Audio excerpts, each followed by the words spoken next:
آج سے عزم کرنا چاہیے کہ میں نے کتنے قرآن ختم کرنے رمضان میں؟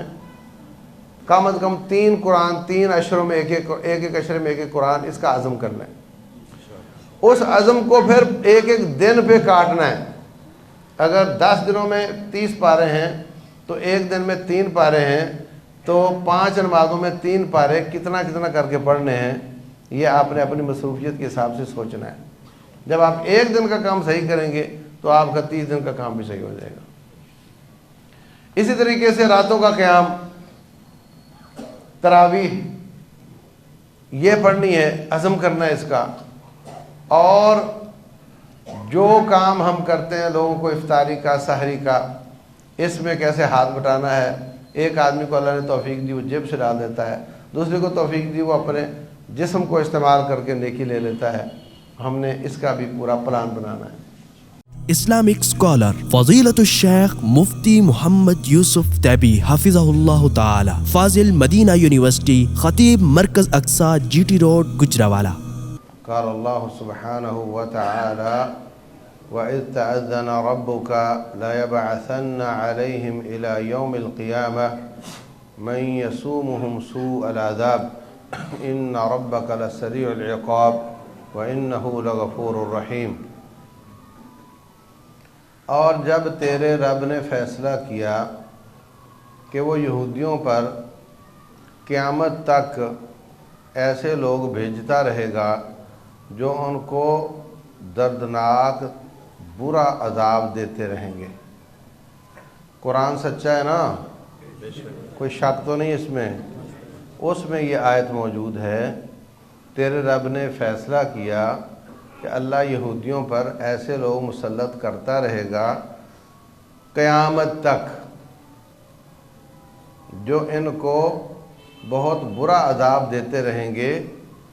تیرا رب بہت تیز سزا دینے والا ہے اور وہ توبہ کرنے والوں کو بہت بخشنے والا بھی ہے۔ محترم بھائیوں، اللہ تبارک و تعالیٰ نے سب کو پیدا کیا۔ یہودی کس نے پیدا کیے ہیں؟ اللہ نے پیدا کیے ہیں۔ اور باقی مخلوقات کو تو اللہ تعالیٰ نے اختیار نہیں دیا کہ وہ نافرمانی کر سکیں۔ فرشتے آپ لوگوں سے زیادہ تعداد میں ہیں، بڑے بڑے قد ہیں۔ جبریل امین علیہ السلام کو نبی صلی اللہ علیہ وسلم نے اصلی حالت میں دیکھا تو پورے آسمان پر سوائے جبریل کے کوئی نظر نہیں آتا تھا، اتنا بڑا قد ہے۔ قد بڑے بڑے، تعداد اتنی زیادہ ہے کہ فرمایا بیت اللہ کے اوپر بیت المعمور ہے جس میں فرشتے عبادت کرتے ہیں۔ اذ يدخلہ 70,000 ملکا، اس میں روزانہ 70,000 فرشتہ داخل ہوتا ہے عبادت کے لیے، اور جو ایک بار جاتا ہے اس کو پوری زندگی دوبارہ موقع نہیں ملتا۔ کتنے ہوئے؟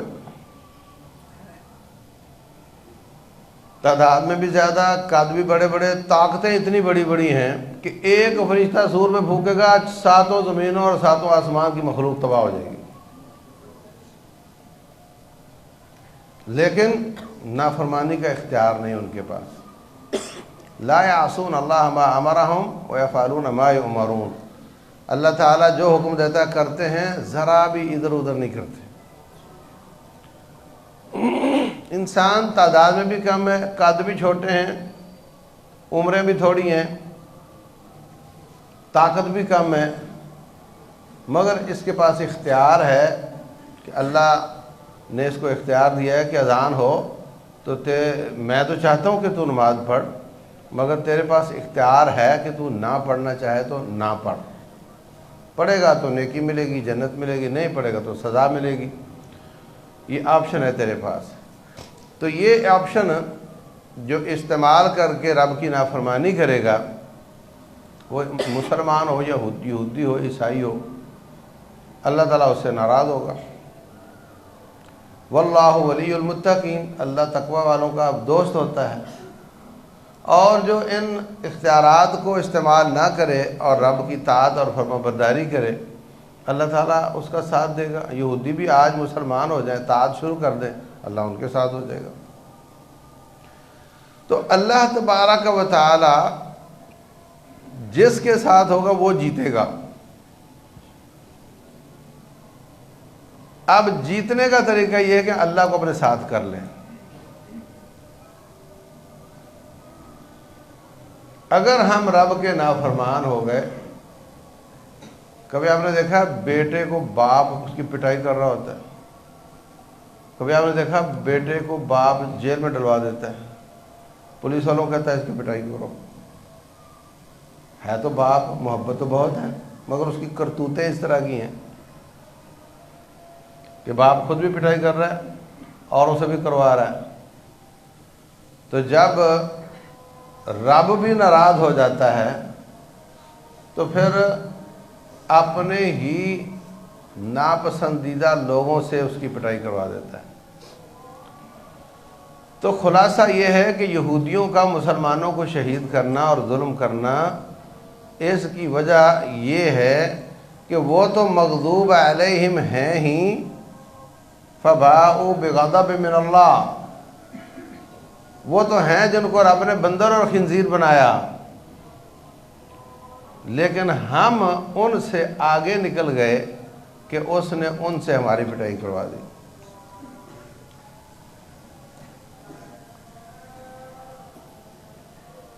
فلسطینی نہیں، بحیثیت ایک قوم مسلمان جن پر بم گر رہے ہوتے ہیں وہ تو اللہ کے قریب ہوتے ہیں، موت نظر آ رہی ہو تو انسان رب کے قریب ہو جاتا ہے۔ چاروں طرف یہ غزہ آدھا فلسطین ہے، دوسرا حصہ جو ہے اس میں بیت المقدس ہے، غزہ میں بیت المقدس نہیں ہے۔ وہ فلسطین آدھا ہے، آدھا یہ ہے، اور ادھر کوئی 1.5 لاکھ مسلمان شہید ہوئے ہیں اور ساتھ والا سکون سے بیٹھا ہوا۔ اس طرف مصر والے ہیں، بڑے سکون سے بیٹھے ہوئے ہیں، اس طرف ترکی ہے، بڑے سکون سے بیٹھا ہوا ہے۔ اسرائیل کا سفارت خانہ کھولا ہوا اپنے ملک میں، مصر نے بھی، ترکی نے بھی۔ اردن تو بی ٹیم ہے یہودیوں کی، اور اس کے اگلے دائرے میں جو مسلمان ملک آتے ہیں ان کا مسئلہ بھی بڑا عجیب و غریب ہے۔ یہ بات تھوڑی باریک ہے، اگر میں سمجھا سکوں تو دیکھو، حضرت عثمان رضی اللہ تعالیٰ عنہ کو جن لوگوں نے شہید کیا وہ مسلمان تھے، کافر نہیں تھے۔ کیوں شہید کیا؟ کہ وہ ان میں تقوی اوور ہو گیا تھا۔ جو انسان 5 نمازیں پڑھتا ہے وہ ایک نماز والے کو بے نمازی سمجھتا ہے، ایسے ہی ہے۔ اور جو تہجد گزار ہے وہ 5 نمازی والوں کو بھی گناہ گار سمجھتا ہے۔ اس لیے جو ایکسٹریمزم ہے نا، اس کو اسلام نے منع کیا ہے۔ حضرت عثمان رضی اللہ تعالیٰ عنہ کے فیصلے، حضرت عثمان کو 3 دفعہ جنت کی بشارت دی ہے رسول اللہ صلی اللہ علیہ وسلم۔ جب کنواں خرید کے دیا، فرمایا عثمان تیرے لیے جنت ہے۔ جب عشرہ مبشرہ کے نام لیے، ابو بکر فی الجنہ، عمر فی الجنہ، عثمان فی الجنہ، اس وقت بھی ان کو جنتی قرار دیا۔ اور جب جہاد فنڈ دیا تقریباً 20 کروڑ روپیہ ایک مارکے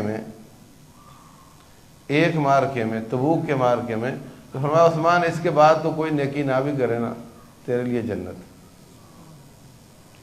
اور جب احد پر چڑھے، چوتھی بشارت، جب احد پر چڑھے تو فرمایا احد تو ہل کیوں رہا ہے؟ تیرے اوپر ایک نبی ہے، ایک صدیق ہے اور 2 شہید ہیں۔ شہید بھی تو جنتی ہوتا ہے۔ اب اس سے اچھا حکمران کہاں سے لاؤ گے؟ ان کے خلاف ان خارجیوں نے پروپیگنڈا شروع کیا، ان کے فیصلوں کو تروڑ مروڑ کر پیش کیا، ان کے فیصلوں کو گناہ قرار دیا، گناہ کو کبیرہ گناہ قرار دیا، کبیرہ کو واجب القتل قرار دیا، ایسی برین واشنگ کی نوجوانوں کی کہ یہ بندہ اب جینے کے لائق نہیں ہے۔ قبضہ کر لیا مسلح مسجد نبوی کے مسلح پر، ممبر پر، بڑے بڑے صحابہ کرام موجود ہیں اور وہ قبضہ کر کے بیٹھے ہوئے ہیں۔ اب حضرت عثمان سے پوچھتے ہیں اب کیا کریں؟ فرماتے ہیں ان کے پیچھے نمازیں پڑھو۔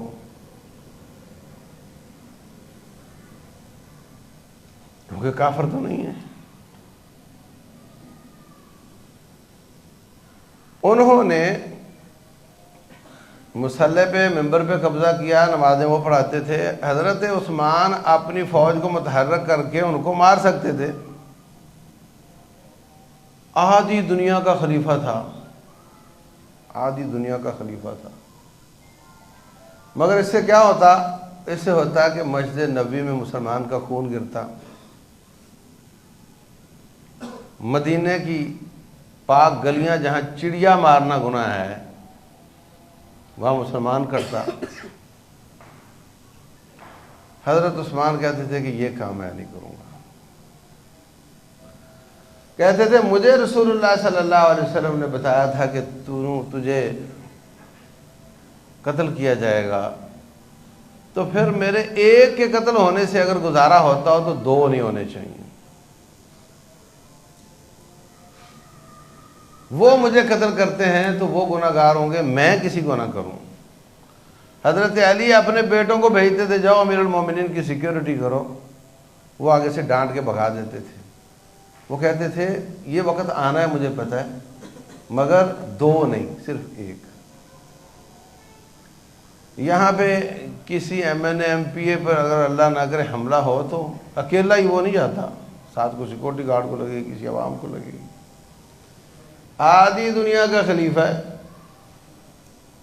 وہ کہہ رہے ہیں کہ نہیں، انہوں نے شہید کر دیا۔ حضرت علی رضی اللہ تعالیٰ عنہ کو کہا آپ خلیفہ بنے، انہوں نے سمجھا کہ یہ تو بڑی اچھی بات ہے۔ ویسے بھی حضرت عمر نے جن 6 لوگوں کے نام لیے تھے آخر میں سارے ہی دستبردار ہو گئے تھے، 2 رہ گئے تھے، عثمان اور علی۔ اب حضرت عثمان کی باری گزر گئی تو اب ان کا نمبر تو آتا ہی آتا ہے، تو وہ خلیفہ بن گئے۔ مگر وہ لوگ اکساتے تھے ان پہ حملہ کرو، ان پہ حملہ کرو، جتنی بھی تکلیف کی باتیں تاریخ لکھتی ہے وہ ان کی وجہ سے تھی۔ پھر انہی خارجیوں نے کہا چلو حضرت معاویہ پہ حملہ کرو۔ حملہ کیا تو انہوں نے کہا کہ ہم قرآن اٹھا لیا، کہا کہ ہم لڑنا نہیں چاہتے، ہم کیا چاہتے ہیں؟ مذاکرات۔ مذاکرات شروع ہوئے۔ حضرت معاویہ کا موقف یہ نہیں تھا کہ میں نے خلیفہ بننا ہے، ورنہ تو جو ایک خلیفے کے ہوتے وہ دوسرا دعویٰ کرے اس کی سزا تو قتل ہے۔ ان کا موقف تھا کہ میرا بھائی عثمان قتل ہوا ہے، اس کا بدلہ لو، جب تک بدلہ نہیں ہوتا میں بیعت نہیں کروں گا۔ حضرت علی رضی اللہ تعالی عنہ کا موقف تھا کہ میں کمزور ہوں، بدلہ نہیں لے سکتا، میرا بازو بنو، ہم مضبوط ہو کر پھر بدلہ لیں گے۔ تو اب مذاکرات میں یہ طے ہوا کہ حضرت علی کی طرف سے ابو موسیٰ اشعری اور حضرت معاویہ کی طرف سے عمر بن عاص رضی اللہ عنہ، یہ 2 بیٹھ کر فیصلہ کریں گے کہ قصاص کیسے ہوگا اور بیعت کیسے ہوگی۔ یہ خارجی دیکھنے لگ گئے کہ یہ تو اکٹھے ہو گئے ہیں اور یہ تو ابھی ہمیں ماریں گے نا، قصاص تو ہم سے ہی ہوگا۔ وہ سائڈ پر ہو گئے، حضرت علی رضی اللہ تعالیٰ عنہ پر کفر کا فتویٰ لگا دیا۔ سمجھ آئی؟ پہلے ایک گروہ اسلام میں سب سے پہلے وہ گروہ نکلا جس نے حضرت علی کو اللہ کہا، اور حضرت علی رضی اللہ تعالیٰ نے ان کو سزائیں دی، ان کو قتل کیا، ان کو زندہ جلایا۔ ایک طرف اور یہ بھی مسلمانوں میں فرقہ بنانے کی کوشش تھی کہ ان کو اللہ بنا دو تاکہ فرقہ تو بنے نا، ورنہ تو مسلمان قابو ہی نہیں آ رہا کسی کے۔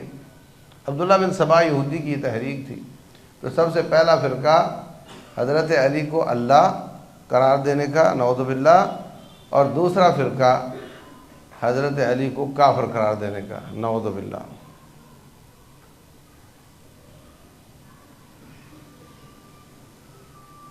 کوفے کی مسجد میں جہاں حضرت علی خطبہ دیتے تھے امیر المومنین، وہ بات کرتے ہیں اور وہ بیٹھے ہوئے ہیں، ہاں سار نیچے بازو اوپر، ان الحکم الا للہ، ادھر سے بولا ادھر سے بولا ادھر سے بولا، بات نہیں کرنے دیں گے، حکم اللہ کا چلنا چاہیے۔ آپ کہتے ہوئے 2 صحابیوں کا چلنا چاہیے۔ کہنے لگے آیت تو تم قرآن کی پڑھ رہے ہو مگر معنی باطل کر رہے ہو۔ پھر یہ وہاں سے نکلے، حضرت علی فرمانے لگے نبی صلی اللہ علیہ وسلم نے فرمایا تھا ایک قوم آئے گی، تم اپنی نمازوں کو ان کی نمازوں کے سامنے کم تر سمجھو گے، اپنے روزوں کو کم تر سمجھو گے، اپنے قرآن کی تلاوت کو کم سمجھو گے۔ وہ قرآن پڑھیں گے مگر گلے سے نیچے نہیں اترے گا۔ مجھے لگ رہا ہے کہ تم وہ ہو، لیکن جب تک تم ریڈ لائن کراس نہیں کرو گے نا، میں کوئی ایکشن نہیں کروں گا۔ کوفے سے نکل کر ایک نہروان علاقہ ہے، وہاں جا کر انہوں نے ڈیرے ڈال لیے، اور اس ڈیرے میں کیا ہوا کہ بیریئر لگا دیا، جو بھی گزرتا اس کو پوچھتے تم کون ہو، جی میں مسلمان ہوں، پکڑتے ذبح کر دیتے۔ جو کہتا ہے میں مشرک ہوں، اس کو کہتے ادھر آؤ بیٹھو، مولوی صاحب اس کو پڑھاؤ، آپ اس کو اسلام کا پڑھاتے، پھر کہتے تم نے کہاں جانا ہے، پھر سواری دے کر بندہ دے کر بھیجتے، اس کو وہاں پہنچا کر آتے کافروں کو۔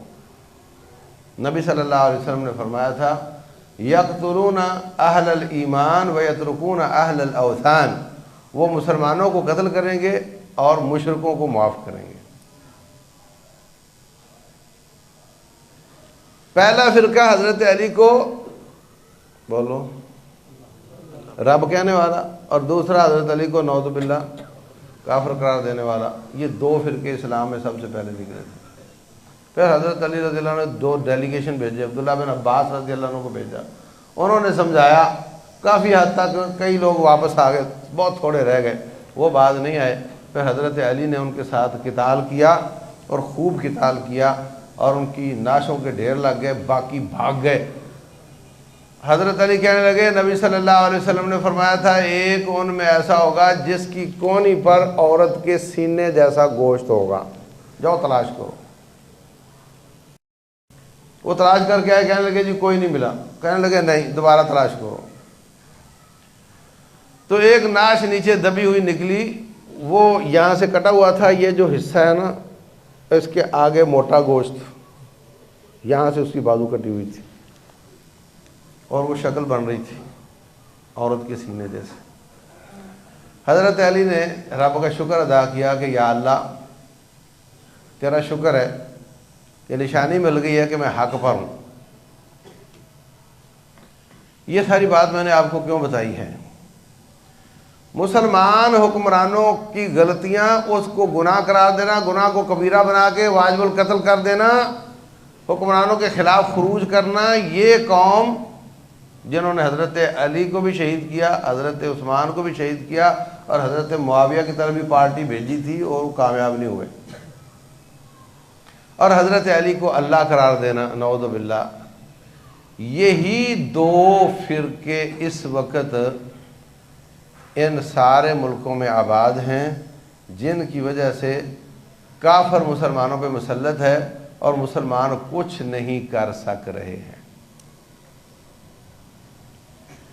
جو مسلمانوں کو حکمرانوں کے خلاف خروج اور ہر وقت ان الحکم الا للہ، حکم اللہ کا چلنا چاہیے، یہ والی آیتیں پڑھنے والے، اور من لم يحکم بما انزل اللہ فاولئک هم الکافرون پڑھنے والے، یہ ویسے تو تاریخ میں خوارج کہلائے ہیں، خوارج کہلائے ہیں، لیکن مصر میں حسن البنا کی جماعت اخوان المسلمین کی وجہ سے اب ان کو پوری دنیا میں اخوانی یا اخوانیت یہ کہا جاتا ہے۔ انہوں نے انور سادات کے خلاف خروج کیا مصر میں، اور ان کے کافی سارے لوگ قبروں میں، کچھ جیلوں میں۔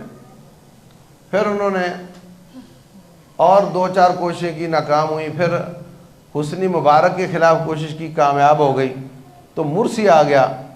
مرسی نے آتے ہی ایران کے ساتھ پہلا دورہ ایران کا کیا، اور بعد میں عزم کا اظہار کیا کہ یہ اڑوس پڑوس کے جتنے بابے حکمران ہیں نا سارے ختم کر دوں گا میں۔ تو ان بابوں نے پھر ساز باز کر کے فوج کو پیسہ ویسا دے کے اس کا تختہ الٹ دیا۔ سعودیہ کے لوگ اس کے گرد جو ملک آباد ہیں ادھر سے شروع ہو جاؤ۔ سوڈان میں پچھلے 20 سے زیادہ سال تک بشیر کی حکومت رہی ہے اور وہ اخوانی تھا۔ مصر میں اخوانی حکومت تو مرسی کی زیادہ نہیں چلی، مگر عوام میں کافی اثر و رسوخ ہے۔ آگے چلے جاؤ تو لبنان میں حسن نصر اللہ کی جماعت وہ دوسری پارٹی ہے۔ 2 پارٹیاں بتائی تھی نا آپ کو، وہ دوسری پارٹی ہے۔ آگے چلے جو حماس وہ پہلی پارٹی ہے۔ یہ اخوانیت سے متاثر لوگ ہیں۔ آگے چلے جو ترکی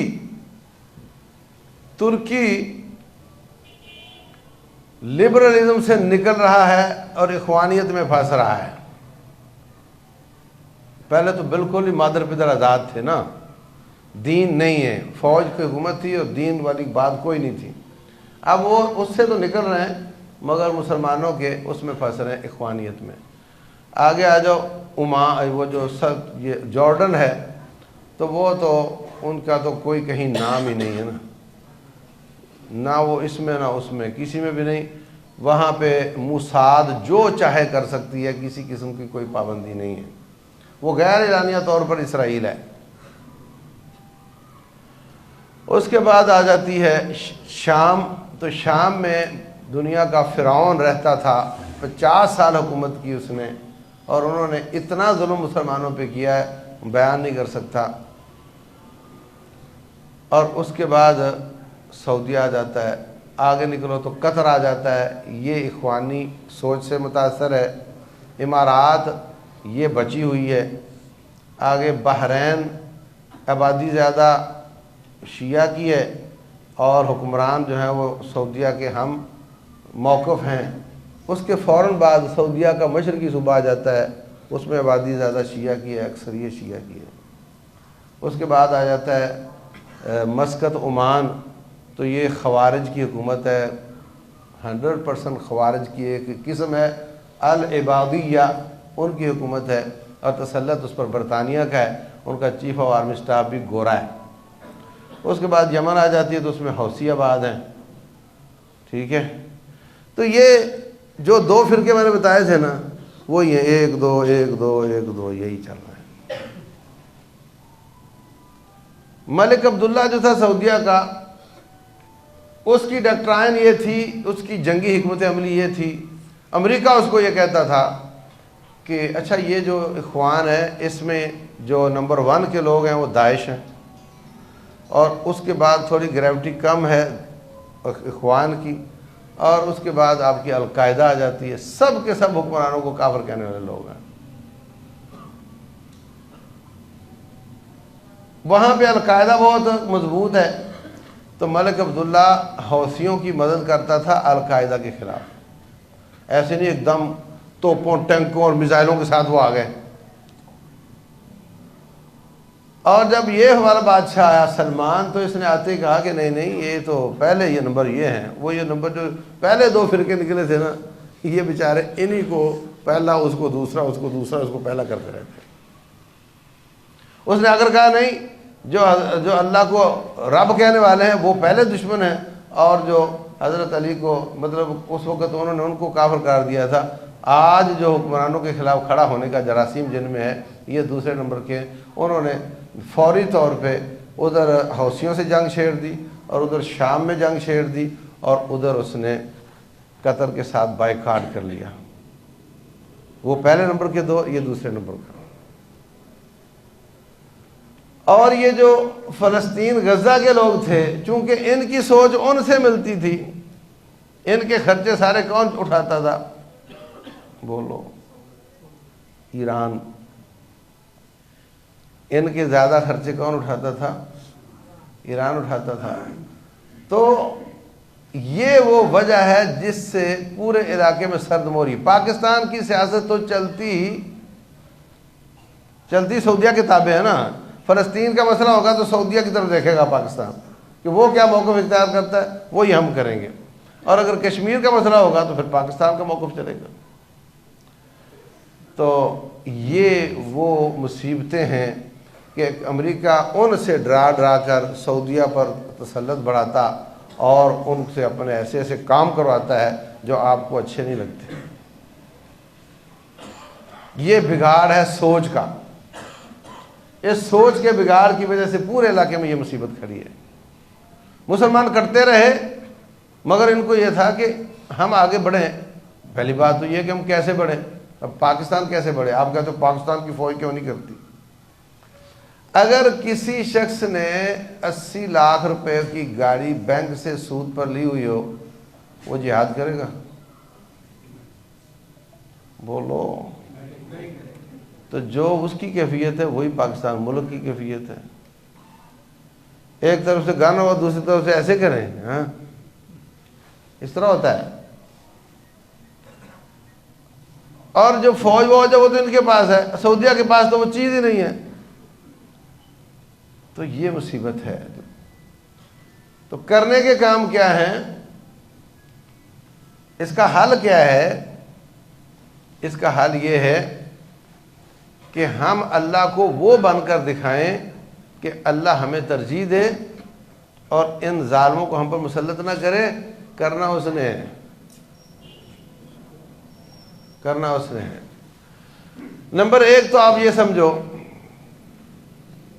کہ غزہ کی عوام نے لڑائی کی نہیں کی نا.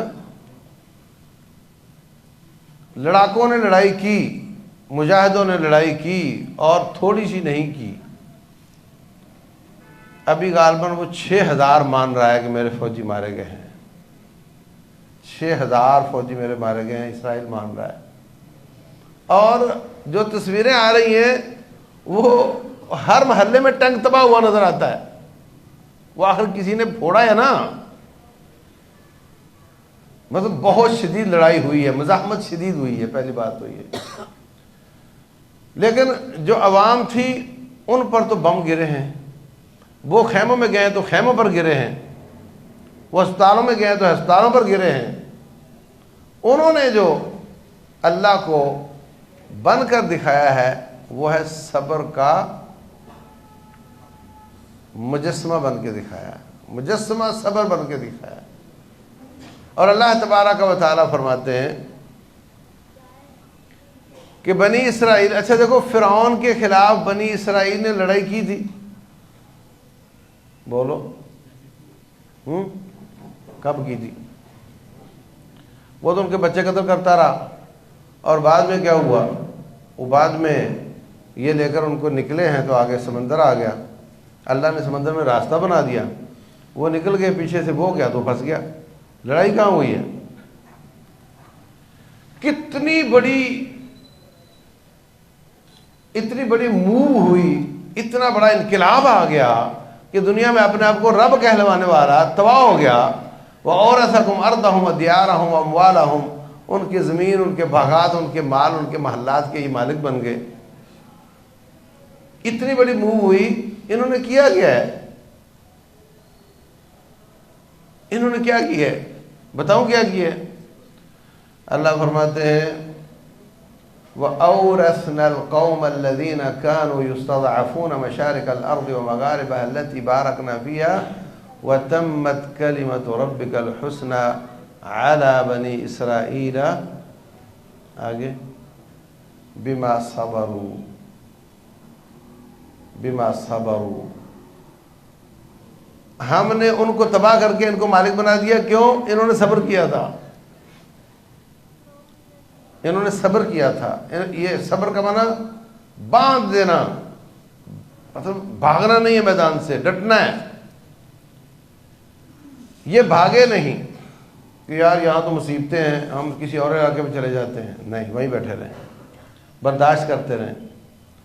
اور فلسطینی غزہ والے بھی برداشت کرتے رہیں. وہاں امتحان ہی صبر کا تھا. دیکھو اسرائیل اپنے عوام سے کہتا تھا کہ تمہارے پیاروں کو میں چھڑوا لوں گا، بس ایک ہفتہ صبر کرو. ایک ہفتہ صبر کیا، نہیں آئے. ایک ہفتہ اور صبر کرو، نہیں آئے. یعنی اب دیکھو 15 مہینوں میں وہ لوگ، انہوں نے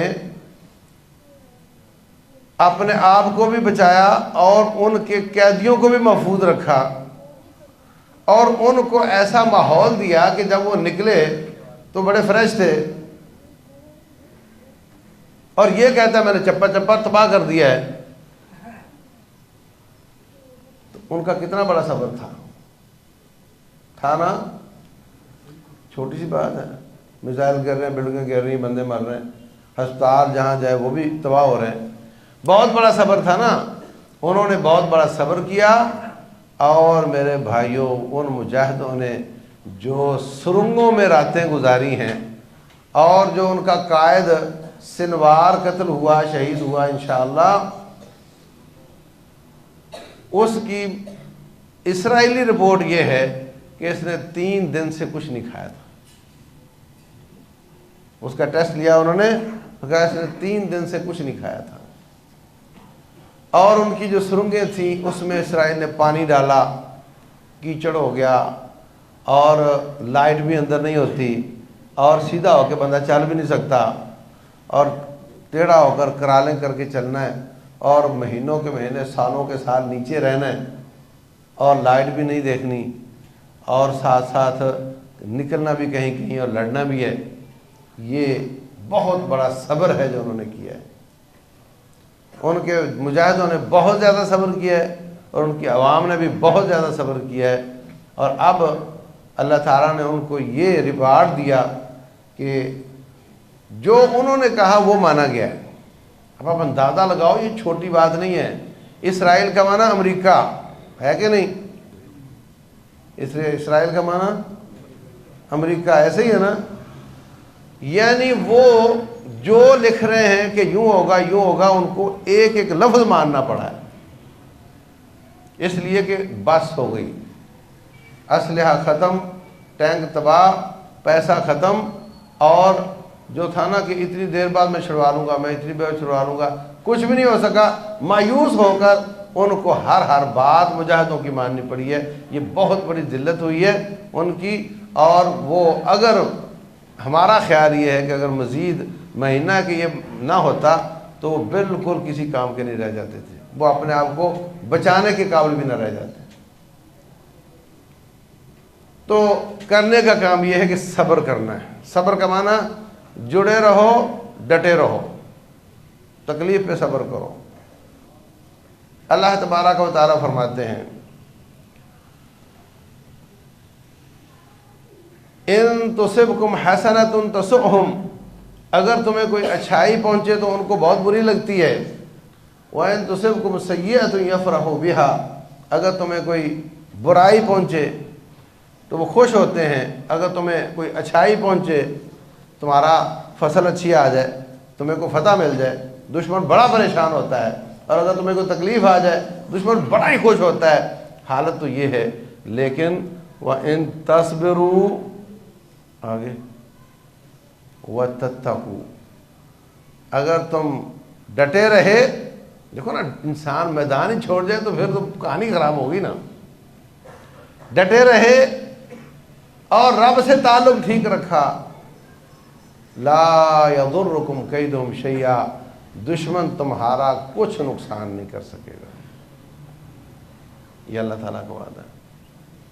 نمبر 2، اللہ تبارک و تعالیٰ بدر کے بارے میں فرماتے ہیں بلا ان تصبروا وتتقوا، ہاں اگر تم نے صبر کیا اور اللہ سے تعلق ٹھیک رکھا، وَيَأْتُوكُم مِّن فَوْرِهِمْ هَٰذَا، وہ اس جوش سے آئیں گے، يُمْدِدْكُمْ رَبُّكُم بِخَمْسَةِ آلَافٍ مِّنَ الْمَلَائِكَةِ مُسَوِّمِينَ، اللہ 5000 بھیجے گا جن کا تعلق آرٹلری سے ہوگا، نشانہ ٹھیک لگاتے ہوں گے۔ شرط کیا ہے؟ بلا ان تصبروا وتتقوا، اگر ڈٹے رہے، اور یہی کام فلسطین کی عوام نے کیا ہے، ڈٹے رہے اور اللہ سے تعلق قائم رکھا۔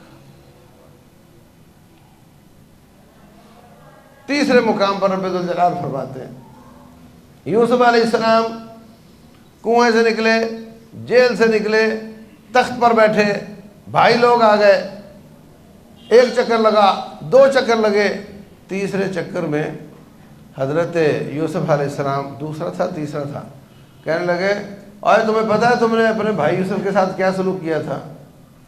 حضرت کہتا ہے اچھا اِنَّکَ لَأَنْتَ یوسف، اچھا تو آپ ہیں وہ؟ بولے ہاں میں ہی وہ ہوں۔ تو وہاں فرماتے ہیں إِنَّهُ مَن يَتَّقِ وَيَصْبِرْ فَإِنَّ اللَّهَ لَا يُضِيعُ أَجْرَ الْمُحْسِنِينَ، یہ قاعدہ ہے قیامت تک کے لیے کہ جو یتقی تقوی اختیار کرے، ویصبر اور اپنے مشن پہ ڈٹا رہے، تو پھر اللہ تبارک و تعالیٰ اس کی اجرت ضائع نہیں کرتا۔ اس لیے بھائیوں مایوسی والی کوئی بات نہیں، مایوسی والی کوئی بات نہیں۔ حالات ہمارے بہت خراب ہیں، ملک کے حالات بڑے خراب ہیں، لیکن اپنے اصلاح کے مشن پہ ڈٹے رہنا ہے اور اللہ سے تعلق ٹھیک رکھنا ہے، یہ ہے ہمارے کرنے کا کام۔ اور اس میں جب امن کے دن ہوتے ہیں تو کارپوریٹ سیکٹر جو ہوتا ہے، حکومتیں اس کو پوری دنیا میں ان کی رکاوٹیں دور کرتی ہیں۔ کیا پاکستان پیپسی کو پاکستان میں بین کر سکتا ہے؟ ہاں سوچ کے بولو، میک ڈونلڈ کو کر سکتا ہے؟ پوری امریکہ کی، اسرائیل کی پوری طاقت ہوتی ہے ان کے پیچھے کہ آپ نے ان کو جگہ دینی ہے، ان کے اشتہار بند نہیں ہونے چاہیے۔ امن کے دنوں میں ان کے لیے وہ راستے بناتے ہیں، اور جنگ کے دنوں میں یہی کمپنیاں ان کا بازو بنتی ہیں۔ لیکن جب عوام ہی خلاف ہو جائے تو وہاں ان کی پابندیاں کیا کریں گی، ان کا زور کیا کرے گا؟ وہ عوام کو تو زور نہیں دے سکتے کہ تم خریدو۔ لہذا جب آپ نے اس کا بائیکاٹ کیا تو اس کا ان کو اتنا شدید نقصان ہوا کہ شیل تو سارے حصے بیچ کے ویسے بھاگ گیا، شیل تو چلا گیا یہاں سے۔ اور آپ دیکھتے ہیں کہ پیپسی وغیرہ یہ بڑے بڑی آفریں دے رہا ہے، ریٹ کم کر رہا ہے، آفریں دے رہا ہے، انعام نکال رہا ہے، کیونکہ اس کو بہت شدید نقصان ہوا ہے۔ ابھی امریکی صدر نے میکسیکو کے خلاف وہاں دیوار کھڑی کرنے کا وہ کہا ہے۔ میکسیکو کی ایک عورت عہدیدار کہہ رہی تھی کہ کوئی حرج نہیں، آپ دیوار بنا لو، ہم تمہاری فورڈ اور شیورلیٹ کی جگہ پہ جاپانی گاڑیاں استعمال کر لیں گے، ہم تمہارے برگر کی جگہ پہ فلاں کا برگر استعمال کر لیں گے۔ یعنی وہ بھی اس کو تمہاری پروڈکٹ کی بائیکاٹ کی دھمکی دے رہی ہے۔ یہ نہیں کہ ہم فوج لے کر آ جائیں گے، ہم یہ کر دیں گے، وہ کہہ رہے ہیں ہم تمہارے پروڈکٹ کا بائیکاٹ کریں گے۔ یہ کوئی چھوٹی سی بات نہیں ہے، لوگ اس کو چھوٹی سی بات سمجھتے ہیں۔ تو یہ کرنے کا ایک دوسرا اہم کام ہے کہ ہم مستقل طور پر ان کے بائی پروڈکٹ کا بائیکاٹ کریں۔ یہ ایک تو صحت کے خلاف ہے۔ مجھے ایک دوست نے بتایا جو چمڑے کی منڈی میں کام کرتا ہے، اس نے کہا کہ میک ڈونلڈ کا گوشت کبھی ختم نہیں ہو سکتا، آپ پورے ملک میں ہڑتال کر لو، کرفیو لگا دو، گاڑیاں نہ جائیں، ٹھیک ہے، ان کے پاس سٹاک ختم نہیں ہوگا گوشت کا۔ 1 مہینہ بجلی بند کر دو، پیٹرول ختم کر دو، کچھ بھی نہیں ہو، ان کا نہیں ختم ہوگا۔ کہتا ہے یہ چمڑے کو مشین میں ڈالتے ہیں اور گوشت بنا کر کے برگر بنا لیتے ہیں. خشک چمڑا ہے، اس کی ان پٹ ہے اور آؤٹ پٹ گوشت ہے اس کا. تو صحت کے حساب سے بھی اچھا، اگر اچھے والا بہترین برگر ہونا وہ بھی صحت کے خلاف ہوتا ہے. کاربوہائیڈریٹس اتنے ہیں، یہ موٹاپا اور فیٹی لیور اور اس کے بعد شوگر، یہی بیماریاں پیدا کر رہے ہوتے ہیں، بلاکیج کر رہے ہوتے ہیں وینوں میں. اور پھر یہ پیزا بھی، اس کا جو روٹی ہوتی ہے وہ بھی وہ میدا ہی ہوتا ہے، کاربوہائیڈریٹ سے ہوتے ہیں، وہ بھی نقصان دیتے ہیں. گھر کی روٹی اماں کے ہاتھ کی بنی وہ سب سے بہترین. اور یہ جو گیسوں والی جو آپ کے پینے کے پانی ہیں یہ بھی خطرناک ہیں. اور جو پانی خالص پانی والی بوتل ہے وہ اس کمپنی کی ہو کسی اور کی ہو، وہ بھی جب بند ہو جاتی ہے تو مر جاتا ہے پانی، پھر دھوپ میں پڑی رہتی ہے، اس میں پلاسٹک گھل جاتا ہے اور وہ کینسر کا سبب بنتا ہے. ہمیں اپنا مزاج بدلنا چاہیے. کوئی کہتا ہے جی اس کے علاوہ تمہارے پاس کیا ہے؟ ہمارے پاس لسی ہے، دودھ ہے، شربت ہے، روح افزا ہے، وہ استعمال کر لو.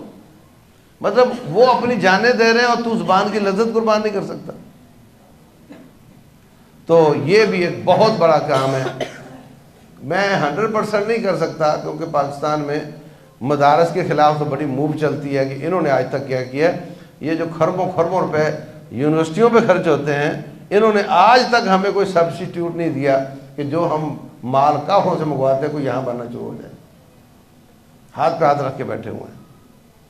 تو کچھ چیزیں ایسی ہوں گی جو ناگزیر ہوں گی، منگوانی پڑیں گی آپ کو. لیکن پاکستان میں تو کتوں بلیوں کی خوراک بھی باہر سے آ رہی ہے. اس لیول پر نہیں ہونا چاہیے. آپ کی حد تک جتنا آپ کر سکتے ہیں آپ کریں. جب مسلمان دعا کرتا ہے نا، اے اللہ یہودیوں کو وہ تباہ برباد کر دے، ظالموں کو، اور ان کے مددگاروں کو تباہ برباد کر دے، مجھے ڈر آتا ہے کہ اگر میں نے پیپسی کی تو بد دعا میرے پہ آ جانی ہے. ہاں، دعا کیا ہے کہ یہودی ظالموں اور ان کے مددگاروں کو تباہ برباد کر. دعا کرتے ہو کہ نہیں ہے؟ اور جو مدد کر رہے ہیں ان کی اس پہ بد دعا نہ آ جائے گی، مجھے ڈر آتا ہے اس بات پر. تو بہر صورت یہ بھی ایک بہت بڑا فیکٹر ہے، اس وجہ سے بھی بہت بڑا فائدہ ہوا ہے. تیسری بات بھائیو یہ ہے کہ اللہ تبارک و تعالیٰ نے جو دو کیفیتیں بیان کی ہیں،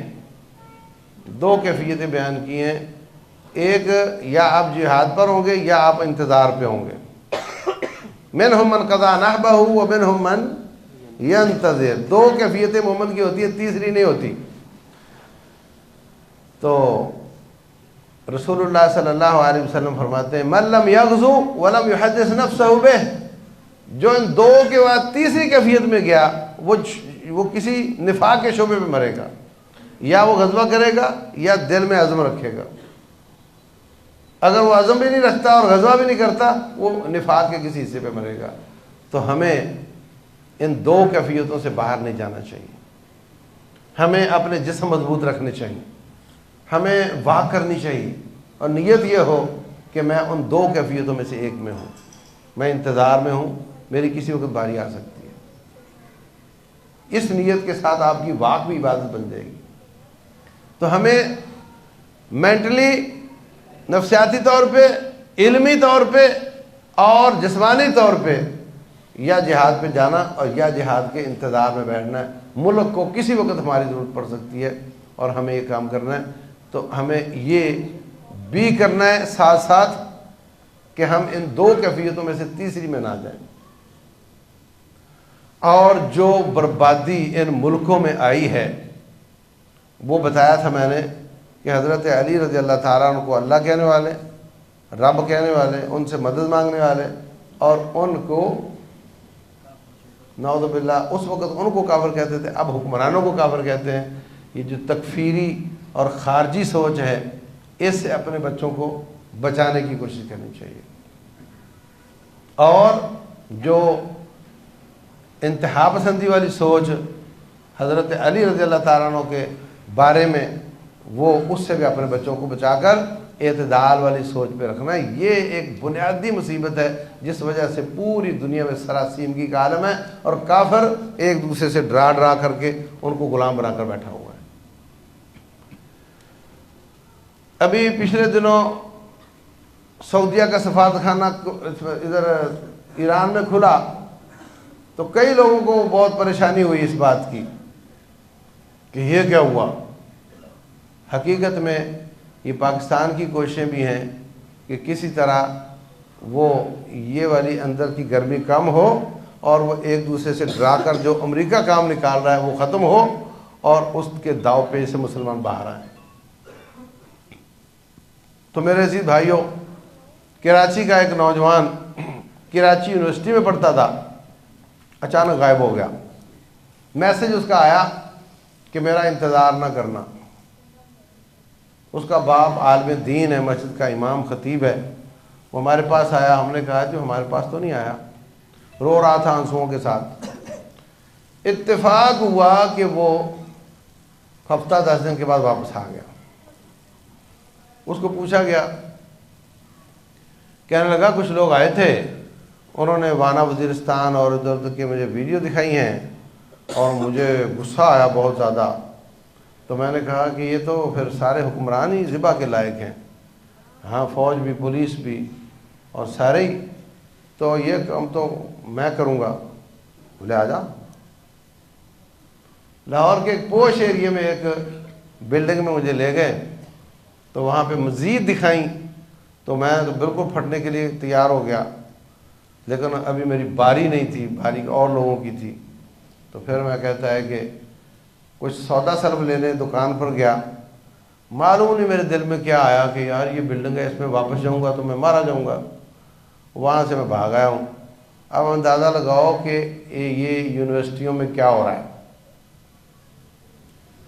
آپ کا بچہ اگر نیک ہو رہا ہے تو خوشی مناؤ، مگر یہ دیکھ لینا کہ کن کے ساتھ جڑ کر نیک ہو رہا ہے، کن کے ساتھ جڑ کر نیک ہو رہا ہے۔ اسلام میں انتہا پسندی کی کوئی گنجائش نہیں۔ وَكَذَلِكَ جَعَلْنَاكُمْ أُمَّةً وَسَطًا، اللہ نے تمہیں وسط امت بنایا، تم وسط امت ہو۔ وسط کا معنی ایک بچے کے نمبر 70، ایک کے 80، ایک کے 90، وسط کون ہوا؟ بولو ہاں، 80 والا وسط نہیں، اس معنی میں یہ جو امت وسط ہے اس معنی میں وسط نہیں، اس میں 90 والا وسط ہے۔ چوٹی ہوتی ہے نا چوٹی، اس میں بیچ والا حصہ وسط بھی ہوتا ہے، سب سے اوپر بھی ہوتا ہے، سمجھائی؟ بیچ والا حصہ وسط بھی ہوتا ہے اور سب سے اونچا بھی ہوتا ہے، اس معنی میں وسط ہے کہ آپ چڑھتے جو چڑھتے ایک وقت آئے گا چوٹی پہ بیٹھ جاؤ کہ آپ وسط ہو گیا، اب مزید چڑھو گے تو اترنا شروع کر دو گے۔ تو جو اسلام نے بتایا ہے وہ وسط ہے، اور جو اس سے اوپر جائے گا وہ اترنا شروع ہو جائے گا، اور جو سستی دکھائے گا وہ بھی نیچے رہ جائے گا۔ وسط وہ ہے جو اسلام نے بتایا۔ یہی وجہ ہے کہ نبی صلی اللہ علیہ وسلم انتہا پسندی کی کوئی شکل قبول نہیں کرتے تھے، حتیٰ کہ نماز انتہا پسندی والی ہے نا تو منع کر دیتے تھے، روزہ انتہا پسندی والا ہے تو منع کر دیتے تھے۔ حضرت عبداللہ بن عمر بن عاص، یہ صحیح بخاری میں 3 واقعات ہیں، میں آپ کو بتاتا ہوں۔ عبداللہ بن عمر بن عاص کی شادی ہوئی، عمر بن عاص بہو کو پوچھتے ہیں کہ بیٹی کیسی ہو؟ بولے ٹھیک ہوں۔ میرا بیٹا کیسا ہے؟ عبداللہ بن عمر بن عاص کہنے لگی بہت نیک ہے۔ بولے کتنا ایک نیک ہے؟ کہتی ہے کہ عشاء مکمل ہو تو تہجد شروع ہو جاتی ہے، اور فجر کی اذان تک تہجد چلتی ہے، اور پورا قرآن پڑھ جاتا ہے، پورا قرآن۔ بولو سبحان اللہ، نہیں؟ ہاں۔ اور فجر سے روزہ شروع ہو جاتا ہے تو مغرب تک روزہ چلتا ہے، اور دونوں میں کبھی چھٹی نہیں ہے۔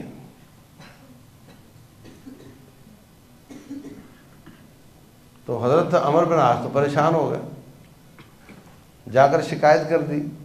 نبی صلی اللہ علیہ وسلم نے بلا لیا، مجھے پتہ چلا آپ ایسے کرتے ہو۔ کہتے جی، تو میں غلط کرتے ہو۔ آپ مہینے میں 3 روزے رکھا کرو، اللہ آپ کو 30 کا اجر عطا فرمائے گا۔ اور مہینے میں قرآن ختم کیا کرو، اور ساتھ فرمایا ان لعینک علیک حقا وان لزوجک علیک حقا وان لجسدک علیک حقا وان لجارک علیک حقا وان لربک علیک حقا فاعطِ کل ذی حق حقہ۔ فرمایا عبداللہ تیری آنکھوں کا حق ہے، ان کو آرام کرنا چاہیے، سونا چاہیے، تیرے جسم کا حق ہے، اس کو آرام کرنا چاہیے، تیری بیوی کا حق ہے وہ بھی ادا کرنا چاہیے، تیرے پڑوسی کا حق ہے وہ بھی دینا چاہیے، اور تیرے رب کا حق ہے وہ بھی دینا چاہیے۔ سارے پرچوں میں پاس ہو گئے تب کامیاب ہو گئے۔ اگر آپ کے بچے کے 5 پیپر ہیں اور وہ ایک پر محنت بہت کر رہا ہے 100 نمبر لینے والی اور باقیوں پہ نہیں کر رہا تو پاس ہو جائے گا؟ فیل ہو جائے گا۔ میں کہتا ہوں پیپر کے اندر جو سوال آتے ہیں ان میں اگر ایک سوال اس کو بڑا مزے کا لگ رہا ہے تو اسی میں 2 گھنٹے لگا دے تو پاس ہو جائے گا۔ جواب سارے معلوم ہے اس کو، مگر سب کو اس کا حق دینا ضروری ہے۔ تو فرمایا غلط ہے۔ یہی سیم کنڈیشن تھی حضرت ابو درداء رضی اللہ عنہ کی، ان کا بھائی بنا حضرت سلمان فارسی مہاجر۔ اچھا آتے ہی کیا دیکھا ان کے گھر میں، اچھا اس کو کوئی پردہ نہیں تھا، نیا نیا اسلام تھا، ام درداء نے پردہ نہیں کیا ہوا، وہ بھابھی بن گئی، بال بکھرے ہوئے، مٹی وٹی پڑی ہوئی ہے، حالت خراب ہے۔ سبحان اللہ، نبی کی تربیت کیسی تھی، ان کی نظریں پیمانہ تھیں اور کسبٹی تھیں، ترازو تھیں، تول لیتے تھے فوراً۔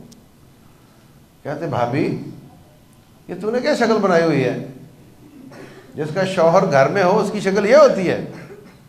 نیا نیا مہمان آیا اور آتے ہی ڈانٹنا شروع کر دیا، کہنے لگی ہاں اس لیے کہ تیرا بھائی بڑا نیک ہے۔ کتنا ایک نیک ہے؟ وہی بات، روزانہ روزہ ہوتا ہے اور عشاء سے فجر تک تہجد چلتی ہے۔ کہا کہ اچھا میں بھی پوچھ لیتا ہوں اس کو۔ شام ہوئی تو کہا کہ بھائی آپ کا بستر ہے، ادھر آپ نے سونا ہے۔ تو آپ کا بستر کہاں ہے؟ بولے میں تو نہیں سوتا۔ تو کہنے لگے جب تک آپ نہیں سو گے میں بھی نہیں سوؤں گا۔ بھائی آپ میں کے ہوئے آؤ سو جاؤ، میں نہیں، جب تک نہیں سو گے میں نہیں سوؤں گا۔ سلا دیا اس کو۔ آدھی رات کے بعد اٹھے، ان کو بھی اٹھایا، تہجد پڑھی۔ صبح کہنے لگے بھائی صاحب ناشتہ کر لو۔ بولے آپ کا ناشتہ کدھر ہے؟ کہ میرا تو روزہ ہے۔ کہنے لگے آپ نہیں کھاؤ گے میں بھی نہیں کھاؤں گا۔ روزہ توڑ دیا ان کا۔ انہوں نے جا کر شکایت کر دی، رسول اللہ صلی اللہ علیہ وسلم نے فرمایا کہ سلمان نے آپ کو یہ جو کیا ہے کیوں کیا ہے؟ آپ کو وجہ بیان کی ہے؟ کہنے لگے ہاں وجہ تو بیان کی ہے۔ وہ کہہ رہے تھے تیری آنکھ کا بھی حق ہے، تیرے جسم کا بھی حق ہے، تیرے بیوی کا بھی حق ہے، تیرے پڑوسی کا بھی حق ہے، تیرے رب کا بھی حق ہے، سب کو ان کا حق ادا کرو۔ تو رسول اللہ صلی اللہ علیہ وسلم فرماتے صدق سلمان، سلمان نے بالکل ٹھیک کیا۔ اور وہ جو واقعہ آپ نے سن رکھا ہے، 3 لوگوں نے حضرت عائشہ رضی اللہ عنہ کے سامنے عزم کیا تھا، پوچھا آپ کی عبادت کیسی ہے؟ حضرت عائشہ رضی اللہ عنہ نے بتا دی۔ تو کہا لو بخشی بخشوائی شخصیت ہے، اور جناب پھر بھی راتوں کو قیام اور دن کے روزے رکھتے ہیں۔ ہم تو بھائی گناہ گار لوگ ہیں، ہمیں تو پھر ملٹی پلائی کرنا پڑے گا نا۔ کہتا لو جی ابھی لوہا گھر میں چوٹ لگاؤ۔ ایک کہتا ہے آج کے بعد کبھی نہیں سوؤں گا، دوسرا کہتا ہے کبھی روزہ نہیں چھوڑوں گا، تیسرا کہتا ہے بچوں کے جھنجٹ میں پڑ جائیں تو انسان عبادت سے دور ہو جاتا ہے، میں تو شادی نہیں کروں گا۔ عائشہ صدیقہ رضی اللہ تعالیٰ عنہ سن لیا، جب آپ آئے تو آپ کو بتا دیا۔ آپ اتنے پریشان ہوئے، اتنے پریشان ہوئے، اتنے پریشان ہوئے کہ بندے بھیج دیے چلو سارے مدینے کو جمع کرو۔ سب جمع کر لیے۔ آپ نے فرمایا ما بال اقوام یقولون کذا و کذا، کیا ہو گیا لوگوں کو ایسی ایسی باتیں کرتے ہیں؟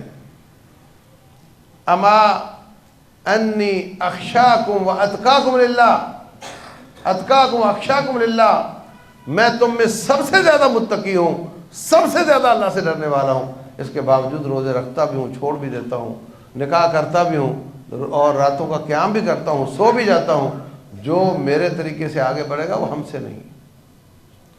تو انتہا پسندی کہیں بھی اچھی نہیں ہے. یہ جو آپ کے مطلب بچے کا خرچہ آپ کا واجب ہے نا، بیوی کا بچوں کا خرچہ، اب اس پرچے میں اتنی محنت کرو کہ 5 سال کے لیے امریکہ چلے جاؤ اور پیچھے بچوں کو کون دیکھے، وہ بگڑ جائیں. یہ انتہا پسندی ہے، یہ انتہا پسندی ہے، یہ جائز نہیں. روکھی سوکھی کھاؤ، اپنی بیوی کا، اپنے والدین کا، اپنے بچوں کا حق ادا کرو، ان کی تربیت کرو. وہ آتا ہے 5-10 سال کے بعد بچوں کا قبضہ لینے کے لیے، اور وہ کہتے ہیں کہ بابا اب ہم نہیں آتے. کئی ایسے واقعات ہیں. وہ بابے کو پہچانتے نہیں. وہ تو اے ٹی ایم کی مشین ہے جس کا بٹن دبانے سے پیسے نکلتے ہیں. ابا تو ہے ہی نہیں وہ. یہ سب انتہا پسندی کی مثالیں ہیں. ہر پیپر میں پاس ہو گئے تو پاس ہو گئے. تو ہمیں یہ جو انتہا پسندی کی وجہ سے پوری امت میں بگاڑ آیا ہوا ہے، فکری بگاڑ آیا ہوا ہے، اس سے بچنے کے لیے بھی اپنی اولادوں کی صحیح تربیت کی ضرورت ہے.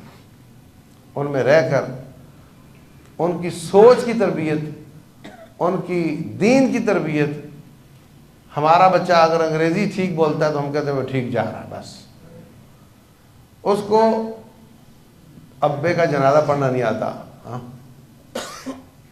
اس کو ابے کا جنازہ پڑھنا نہیں آتا، انگریزی پڑھنی آتی ہے، بولے ٹھیک ہے بالکل. یہ انتہا پسندی ہے. اس کی انگریزی کی میں منع نہیں کرتا، لیکن دین بھی تو ہو نا اس کے پاس. تو میرے عزیز بھائیوں، ابھی اچھا موسم آ رہا ہے. ایک تو یہ شعبان ہے، اس میں نبی صلی اللہ علیہ وسلم زیادہ سے زیادہ روزے رکھتے تھے. تو ہمیں 15 شعبان تک روزے رکھنے کی اجازت ہے. اذا انتصف الشعبان فلا تصوموا، جب شعبان آدھا ہو جائے پھر روزے نہ رکھا کرو. اور خود رسول اللہ صلی اللہ علیہ وسلم آخر تک ایک آدھ روزہ آخر سے چھوڑتے تھے، سارے شعبان کا رکھتے تھے. ہمارے لیے 15 تاریخ تک ہے. اور جو 15 شعبان کی رات ہے اس کو منانے کی کوئی دلیل صحیح نہیں. اس بارے میں صرف ایک روایت صحیح ہے کہ 15 تاریخ کی رات کو اللہ تعالی ہر بندے کو معاف کر دیتا ہے سوائے مشرک کے اور سوائے ان 2 آدمیوں کے جو آپس میں ناراض ہوں. سمجھ آ گئی؟ یہ ایک روایت صحیح ہے. اور یہ سیم روایت صحیح مسلم میں ہر پیر جمعرات کے بارے میں ہے. ہر پیر جمعرات کو اللہ تبارک و تعالی ہر بندے کو معاف کر دیتا ہے سوائے مشرک کے اور سوائے ان 2 لوگوں کے جو آپس میں ناراض ہیں. تو کیا پھر ہر پیر جمعرات کو منایا کریں؟ روایت تو وہی ہے. تو جب ہم ہر پیر جمعرات کو نہیں مناتے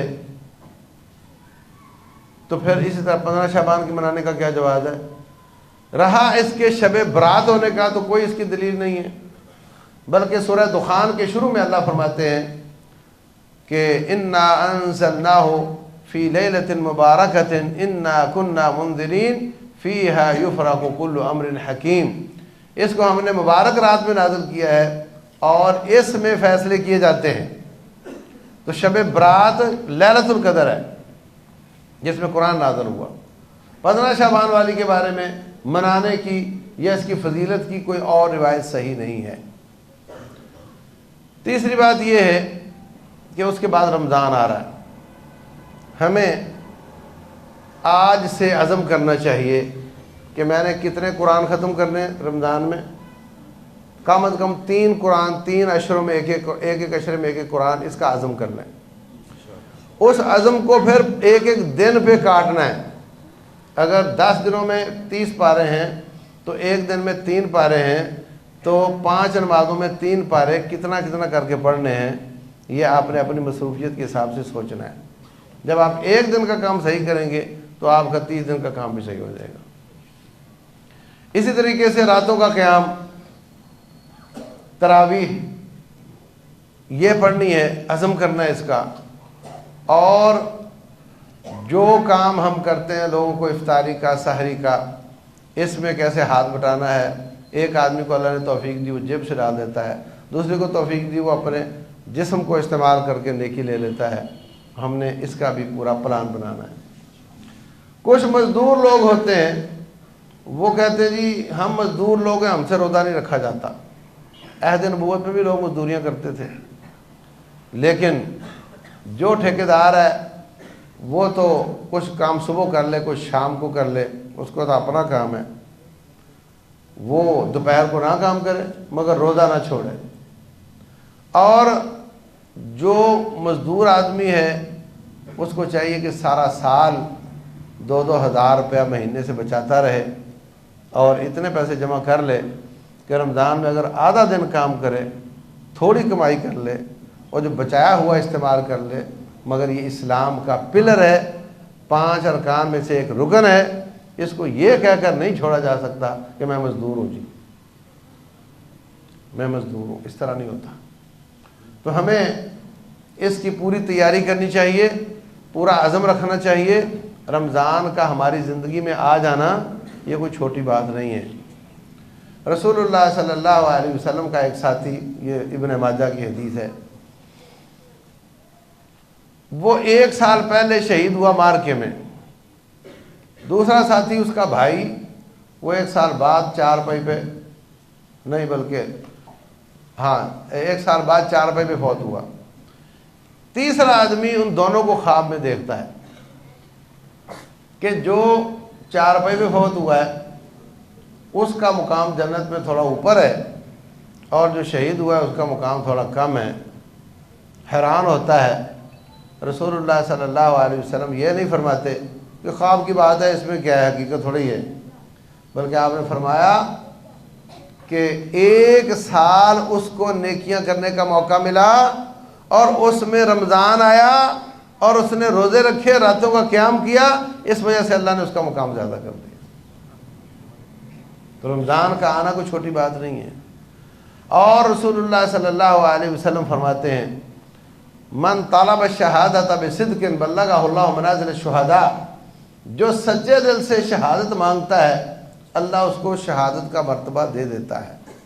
تو جس کو 1 سال پہلے شہادت ملی اس کو بھی مل گئی, اور جو شہید نہیں مارکے میں ہو سکا مانگتا تھا اس حدیث کے مطابق اس کو بھی مل گئی. شہادت کے بدلے ہو گئی شہادت, اور 1 سال اور اس میں رمضان جس کی وجہ سے اس کا مقام زیادہ ہو گیا. تو یہ بہت بڑی سعادت ہے کہ ایک اور رمضان ہماری زندگی میں آ جائے. اس سے پورا فائدہ اٹھانے کی کوشش کرنی ہے, پوری طرح محنت کرنی ہے, اور ایک ایک لمحہ ہم نے, اور اگر آپ کی ڈیوٹی اس طرح کی ہے زبان سے سبحان اللہ الحمدللہ اللہ اکبر قل هو اللہ احد قل اعوذ برب الفلق, جو صورتیں یاد ہیں ایک ایک حرف پر 10-10 نیکیاں ملتی ہیں. ہم نے اپنی صورت حال اور مزدوری اور ڈیوٹی کے حساب سے مینج کرنا ہے, اور ہم نے اس ایک ایک لمحے کو استعمال کر کے رمضان سے پورا فائدہ اٹھانے کی کوشش کرنی ہے. تو انشاءاللہ اس میں ایک کام اللہ والے, وہ جو بیچارے فلسطین میں جن کے گھر گر گئے ہیں, آپ کی جماعت اس میں پورا بھرپور حصہ لے رہی ہے. اور اب تو کراچی سے باقاعدہ کنٹینر موو کریں گے اور وہی وہاں پہنچیں گے. پہلے یہ ہوتا تھا کہ پیسے لے جاؤ وہاں سے خرید کر دے دو, اب یہ ہے کہ یہاں سے موو کر کے انشاءاللہ وہ آپ کے دیے ہوئے سامان عین ہی وہی پہنچے گا. اس کا انتظام ہو گیا الحمدللہ. تو اس میں بھی ہم نے پوری محنت کرنی ہے. ہمارے گھر سلامت ہیں, ہمارے کاروبار سلامت ہیں. افغانستان میں روس آ کر کے مر گیا, ہم ایک دن بھی ایسا نہیں کہ جاب پر نہ گئے وہاں. کیوں بھائی 61 ملکوں کے اتحاد نے افغانستان پہ حملہ کیا اور وہ مر کے چلا گیا, وہاں سے بھاگ گیا, اور پاکستانیوں کا ایک دن ایسا نہیں جو اس وجہ سے جاب پر نہ گئے ہوں کہ وہاں چونکہ 61 ملکوں کا حملہ ہو گیا ہے اس لیے آج میں جاب پر نہیں جاؤں گا. اب تک آپ کو کوئی چوٹ لگی نہیں, اللہ بچائے. اور اس کے بچنے میں بہت بڑا حصہ اس بات کا ہوتا ہے کہ ہم ان کی مدد کر رہے ہوتے ہیں. میں سوچ رہا تھا کہ تھرپارکر میں زلزلہ آیا اور کراچی والوں نے مدد کی، لاہور والوں نے مدد کی، تو یا اللہ تیری تقسیم کیسی ہے؟ سبحان اللہ. اگر زلزلہ کراچی اور لاہور ہوتا تو تھار والے مدد کرتے؟ ہاں. تو ان کے اس صدقے کی وجہ سے اللہ نے ان کی بات ٹال دی. ہاں، تکلیف ان کو آ گئی، وہ مدد کرنے آ گئے، اللہ نے دونوں کو بچا لیا. تو جس کا گھر گر گیا ہے اس کا تو 100% چلا گیا نا، اور ہمارا 100% باقی ہے. اگر ہم اپنے آمدن کا کوئی 10% بھی نکال لیں نا، ہمارا تو گزارا 90% سے ہو سکتا ہے نا، ان کا بہت کچھ ہو جائے گا 10% سے. ان کا 10% سے بہت کچھ ہو جائے گا. پیسہ نکالتے وقت دیکھا نہ کرو نوٹ کتنا بڑا ہے، یہ دیکھا کرو کہ میرے ٹوٹل آمدن کا یہ کتنے % ہے. تو اگر ہم 10% تک آ جائیں تو انشاءاللہ غزہ آباد ہو جائے گا، دوبارہ انشاءاللہ دوبارہ آباد ہو جائے گا. تو ہم نے یہاں کے یتیم، یہاں کے بیوگان، یہاں کے شہداء، ان کی فیملیاں، اس کو بھی دیکھنا ہے، اور لکیر کے اس پار والوں کو بھی دیکھنا ہے، اور اس پار والوں کو بھی دیکھنا ہے. یہ وہ خیر کے کام ہیں جن کی وجہ سے اللہ تعالیٰ آپ کو بچاتا آ رہا ہے. تو ہم نے اس کو احسان نہیں کرنا، بلکہ اپنی پروٹیکشن ہے. یہ دنیا اور آخرت میں اپنی پروٹیکشن ہے، دنیا اور آخرت میں. ہم نے یہ کام کرنا ہے. مرتے وقت موت کے فرشتے دیکھ کر بندہ جو تمنا کرے گا کہ یا اللہ کو نیکی کر لوں، وہ صدقہ ہے. رب لولا اخرتنی الی اجل قریب فاصدق واکن من الصالحین. یا اللہ تھوڑی سی مہلت دے دے، میں صدقہ کرنا چاہتا ہوں. تو صدقہ بہت بڑی بات ہے. اپنے اپنے گھروں میں ڈبہ رکھو. ہاں، آخری بات، اپنے اپنے گھروں میں باکس رکھو. بچہ آیا، امی امی میں آج بال بچا، اور رکشہ اس کا ایکسیڈنٹ ہوا، اور میں تو دل میں آتا ہے کہ الحمدللہ میں صدقہ کروں. تو 12 بجے کہاں صدقہ کرو گے؟ وہ ڈبے میں ڈال دو، وہ ڈبے میں ڈال دو. روزانہ جتنا پیسہ بچہ سکول جاتے لیتا ہے نا، اتنے پیسے اس میں ڈال دو. سمجھو میرے بچے 4 نہیں 5 ہیں. رسول اللہ صلی اللہ علیہ وسلم فرماتے ہیں روزانہ 2 فرشتے نازل ہوتے ہیں اپنی مرضی سے. ہاں، رب بھیجتا ہے نا، تو جن کو رب بھیج رہا ہے ان کی بات نہیں مانے گا. کیوں بھیجتا ہے؟ جاؤ جا کر کے دعا کرو، جس نے آج صدقہ کیا اللہ تعالیٰ اس کو نعم البدل عطا فرمائے. اور دوسرا کہتا ہے جس نے آج کنجوسی کی اللہ تعالیٰ اتنا مال اس کا ضائع کر دے. اور جو رب خود دعا کرنے کے لیے بھیج رہا ہے پھر ان کی سنے گا نہیں؟ تو روزانہ کی بیس پہ آتے ہیں وہ. اس کا مطلب یہ ہے کہ آپ اس کی بد دعا سے بچنے کے لیے اور اس کی دعا لینے کے لیے روزانہ صدقہ کریں. اور اس کی ایک ہی شکل ہے کہ آپ باکس رکھیں. اب کتنے ماشاءاللہ سے بھائی ہیں، ہر بھائی باکس رکھے، اپنی دکان پہ بھی رکھے، گھر میں بھی رکھے. اور تھوڑے تھوڑے سامان خریدا، 10 روپے بچے اس میں ڈال دو. ہاں، اور بچہ سکول گیا، جتنے ان کو دیے اتنے اس میں ڈال دو. کوئی تکلیف اللہ نے بچا دیا، دل صدقے کو چاہ رہا، اس میں ڈال دو. تو اس طریقے سے اپنی اولادوں کو عادی بناؤ. کئی سیٹ پیسے دیتے ہیں بیٹے سے بچا کر. ہاں، بیٹے کو پتہ چلے وہ غلط کر رہے ہوتے ہیں. وہ جب دنیا سے جائیں گے تو ان کا سلسلہ ختم ہو جائے گا. اپنے بچوں کو عادی کریں، ان کے ہاتھوں سے ڈلوایا کریں. اور جو بندہ جیب سے نکال کے صدقہ کرتا ہے وہ چوری کرے گا؟ ہاں، چوری تو کرتا ہے لالچی بندہ، یہ تو خود دے رہا ہے. تو یہ برکات ہے اس کی. آپ کے بچوں کی تربیت ہوگی، ان کی اصلاح ہوگی، اور اللہ تعالیٰ آپ کو کئی مصیبتوں سے محفوظ رکھے گا. تو رمضان میں راتوں کا قیام بھی ہے، دن کے روزے بھی ہیں، قرآن کی تلاوت بھی ہے، اور صدقہ خیرات بھی ہے. یہ سب کام ہم نے کرنے اور مستقل بنیادوں پر کرنے ہیں. اللہ تبارک و تعالیٰ سمجھنے اور عمل کرنے کی توفیق عطا فرمائے.